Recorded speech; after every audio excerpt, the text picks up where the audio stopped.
In the meantime, we want to take you out east, out to Wayne County. That's right. So our Jenna Webster is live in Cambridge City for us today, where we have seen some remarkable images the last 48 hours or so. Jenna, what are you seeing today?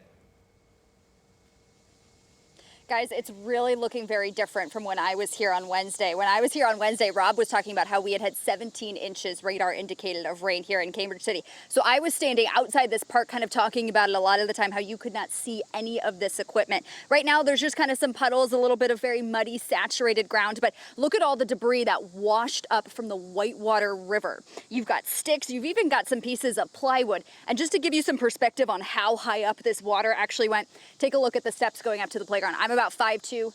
This is much taller than me. And when I was standing up on the road, you couldn't really see any of this. But before we get to all the cleanup efforts, because there's a lot going underway right now, the one thing I keep hearing over and over is just about how much this community has really come together to help each other in the last 72 hours. So I want to take you over to some new video from the American Legion Mall from when we were there earlier.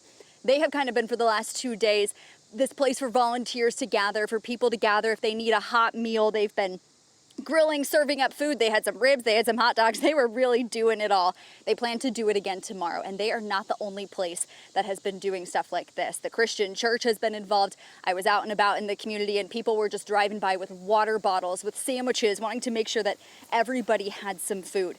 The American Legion has also been doing all of this with 8 feet of water in their basement. We're a small, tight-knit community. You know, people, you know everybody, and you just help out when you can, and that's what we're here for, and that's what we do. Yeah, the big thing that people are struggling with right now, besides all this cleanup, is that Cambridge City has been asked to conserve water. A lot of people are actually without water right now because of the impact from the flooding. The good news is, though, is that they are working today to get the power turned back on. I talked to the fire chief right when I got here, and he said kind of their next steps are get the power back on, get the water back on. And he said they're also talking to the state fire marshal's office today, trying to get some help in, some assistance, because they need to take a look at these buildings and determine what is actually safe for people to get into. So the number one thing that the fire chief is saying right now, please continue to be patient. But if you are able, they really need some cleaning supplies here, because all these people, there's so much mud inside their homes right now. So those can be taken over to the Christian church. Coming up at 5 o'clock, I talked to several of those homeowners as they were cleaning up, and they were gracious enough to show us inside, show us what they're dealing with. So we'll show you that coming up at 5 o'clock.